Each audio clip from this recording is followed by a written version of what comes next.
오늘은 대강절 둘째 주를 지납니다.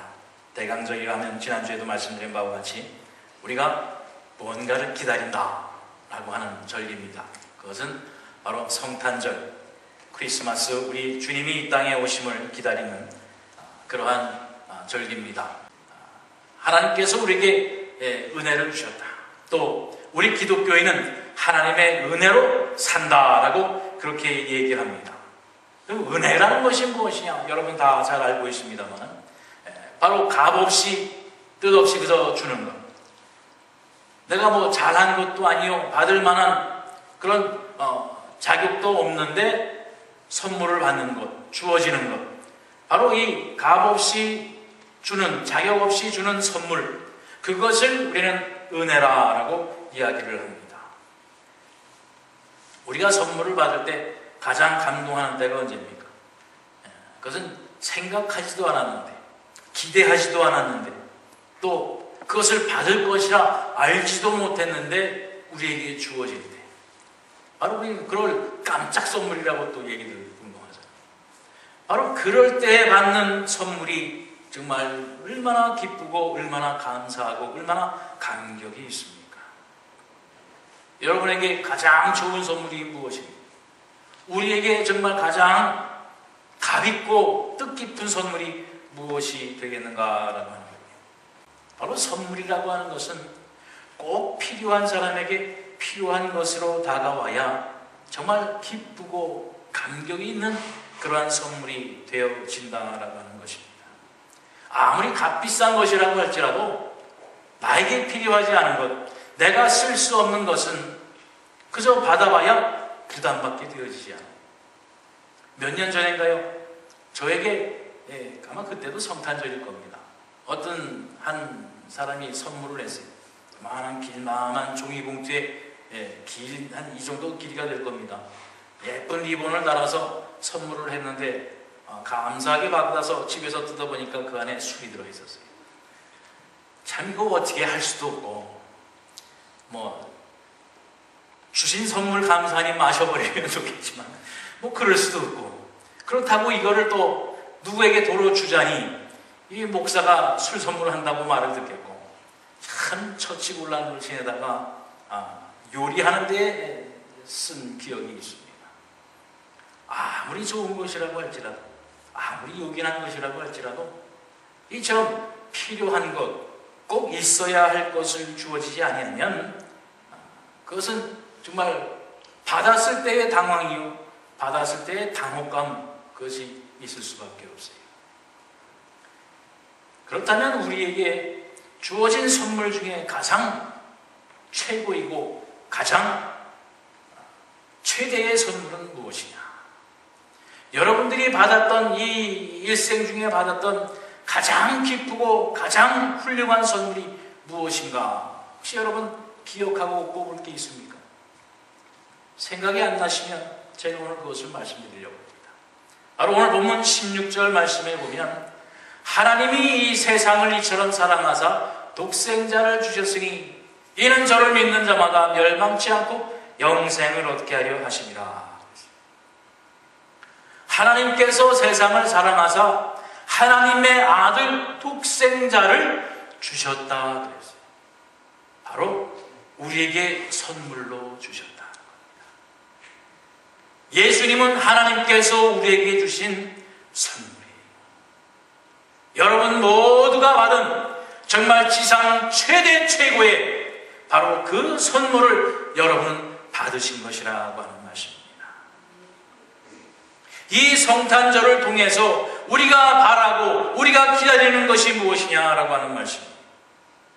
바로 하나님께서 우리에게 주신 이 선물, 바로 예수님, 하나님의 아들 독생자 예수를 우리에게 주신 이 선물이라고 하는 것입니다. 이것은 정말 값비싼 것도 될 수도 없고 우리의 가장 필요한 것으로도 비교할 수 없는 정말 최고의 선물이 아니냐라고 하는 말씀이에요. 이 세상에 가장 값비싼 것, 가장 좋은 것 있으면 뭐합니까? 우리가 죽으면 다 소용없는 것인데, 그런데 하나님은 독생자 아들 예수를 우리에게 주셔서 영원히 변하지 아니하는, 영원히 소멸하지 아니하는 영생이라고 하는 선물을 우리에게 주셨다라고 하는 것입니다. 그런데 우리가 무엇을 찾고 있는가요? 우리가 무엇을 기다리고 있는가라고 하는 말씀입니다. 우리에게 주어진 이 아름답고 최고의 선물을 하나님께서는 우리에게 주셨는데 우리는 무엇을 더 기다리는가라고 하는 거예요. 바로 이 대강절을 통해서 하나님께서 우리에게 주신 이 예수 그리스도의 선물을 통하여 참된 기쁨과 감격을 누리는 여러분과 제가 되기를 주님의 이름으로 축원합니다. 하나님께서 세상을 이처럼 사랑하사 독생자 예수를 주셨는데 이 세상 모두가 기뻐하지 못하는 것을 우리가 보지 않습니까? 그것은 왜냐? 바로 이 선물을 받는 사람들이 어떠한 사람이냐라고. 선물을 주지만 선물을 주고 받는 데에는 여러 가지 몇 가지의 조건이 있습니다. 제일 먼저는 만남이 있어야 돼요. 선물을 아름답게 꾸미고 아무리 훌륭한 것을 했다고 해도 서로 만나서 전해줘야지. 만나지도 못하는데 선물만 있으면 뭐. 그럼 만나는 만남이 있어야 돼요. 또 선물을 아름답고 귀하게 정말 기쁨으로 즐거움으로 줄 수 있는 그러한 관계가 또한 성립이 되어져야 됩니다.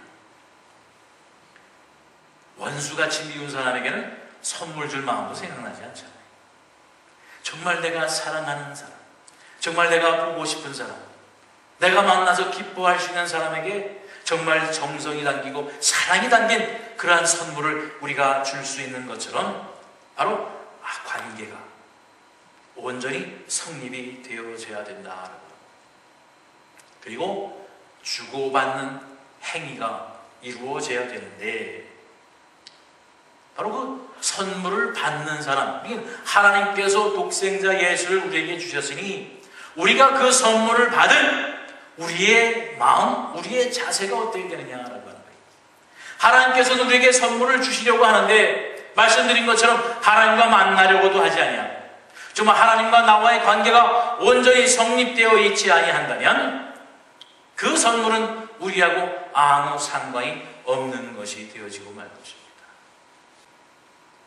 그런데 오늘날 우리가 사는 이 세상은 정말 주고받는 것도 걱정하고 위태로울 때가 있어요. 하나님은 우리에게 이 귀한 선물을 주실 때에 미리 말씀해 주셨어요. 내가 너희에게 무엇을 줄 것이야. 내가 너희에게 이것을 줄 터이니 너희가 받으라 라고 하는 분명한 말씀을 우리에게 주셨어요. 우리가 봉독한 본문 요한복음 3장 16절 위에 14절 15절 말씀을 보면 모세가 광야에서 뱀을 든 것 같이 인자도 들려야 하리니 이는 저를 믿는 자마다 영생을 얻게 하려 하십니다.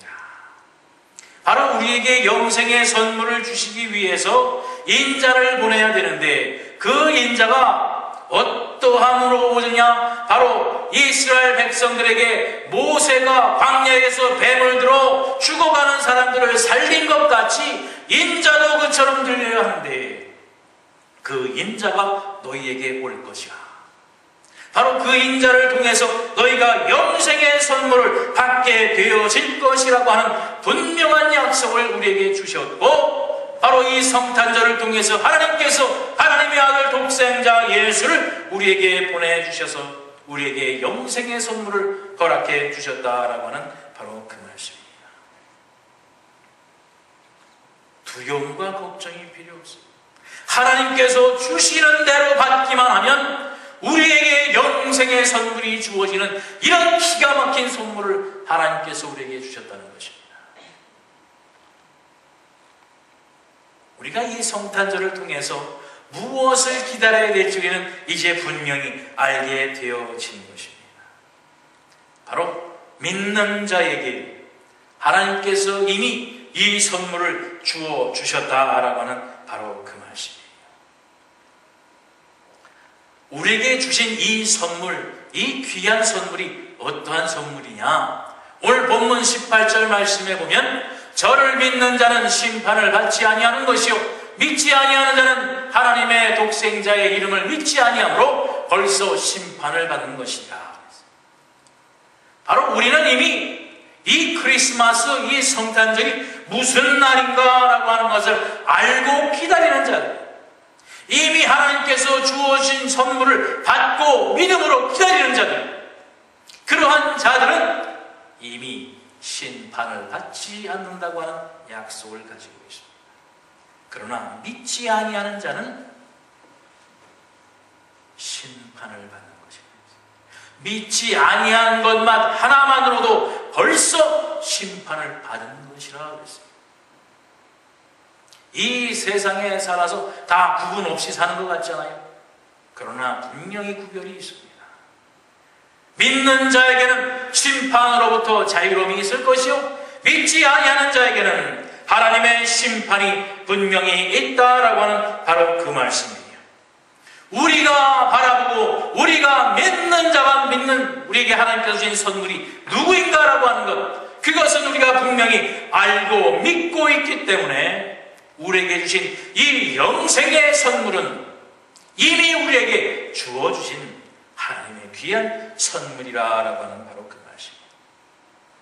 이 세상 사람들이 무엇을 따라가는지, 무엇 때문에 살아가는지 결코 알지를 못합니다.